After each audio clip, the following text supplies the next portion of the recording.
Mr. Chairman, sir, I join all other members who have spoken on the debate on the address of the Honorable President, and I join them in thanking the Honorable President for her gracious address. Sir, many members have spoken on various points, and I will deal with some of these points a bit. I listened with great attention to what the Honorable Member of the Opposition had to say and the harsh words that he used for me and for our government.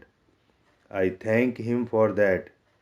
The leader of the opposition talked about the problems of inflation, falling investment, problems of infrastructure. Many of these were raised by other honorable members also, and I will deal with them in time. However, the leader of the opposition, has also referred to my role in the formulation and implementation of policy in relation to the allocation of 2G spectrum. The government was keen to have the matter discussed in Parliament, but this could not happen in the winter session. The leader of the opposition has alleged that I had distanced myself from key policy. Now, sir, as we all know, this issue will now be examined by the Joint Parliamentary Committee, and I have no doubt that it will bring out the full fact. However, I feel it is only appropriate that I should place the facts before the House and through the House before the people of our country. Since the issues involved are complex, I would not like to take too much time of the House at this time, but state only the essential. The government's policy of the pricing of spectrum was taken on the basis of a cabinet decision of 2003, which specifically left the issue to be determined by the Ministry of Finance and the Ministry of Telecommunication.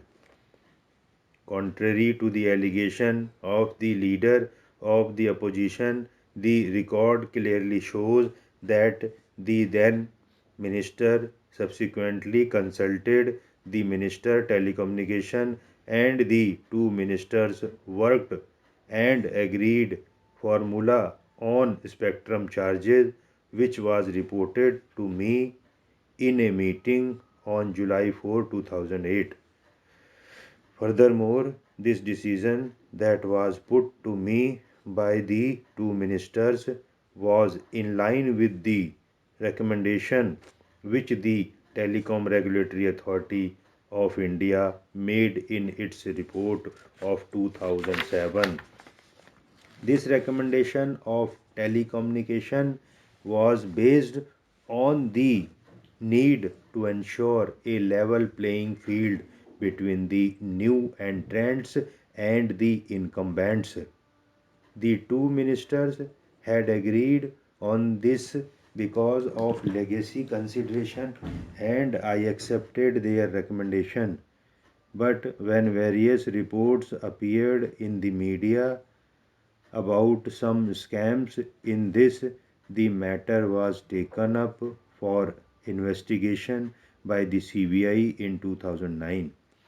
The government at no stage interfered with this investigation.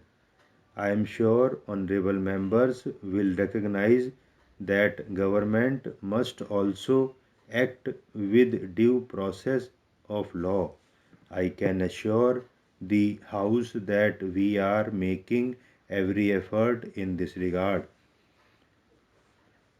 No one should have any doubt that those found guilty of manipulating the system will be severely dealt with under the law.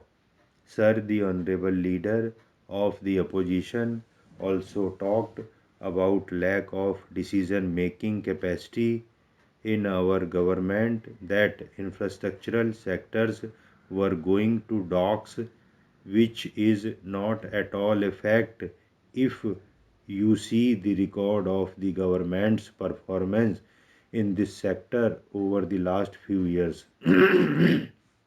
Sir, the other day, the honorable leader of the opposition, in his anger, charged us as being a scam ridden administration.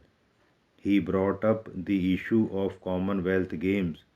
I have publicly stated long before the Games concluded on the 15th of August from the ramparts of the Red Fort that if any instance of wrongdoing were to be found, the guilty would not be spared. I stand by that commitment, and that process is underway. A high powered committee was appointed as soon as the games ended. The first report of that committee has become available. Action has been initiated on the basis of the findings in that report. But I would also urge the House not to lose sight of the good things that emerged out of these games. Sir, the Honorable Leader of the Opposition also brought out the issue of Antariksh Devas Agreement.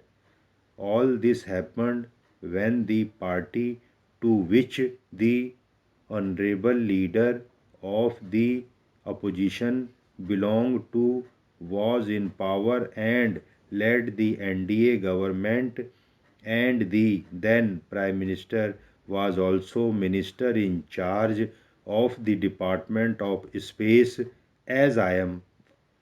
The Honorable Leader of the Opposition has stated that this is the mother of all sweetheart deals and has spoken of figures in range of lakhs of crores.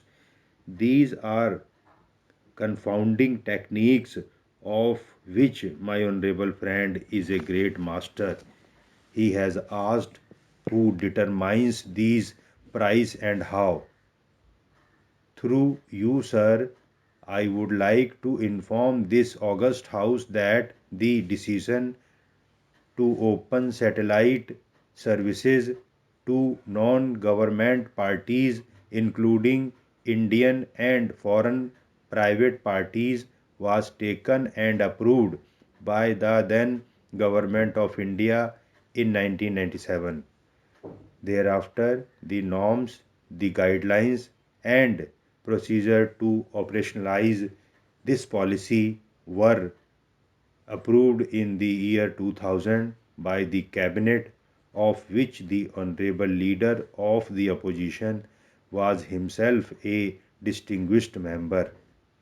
However, a high powered committee has been set up, and the government will take all requisite actions based on its findings and recommendations.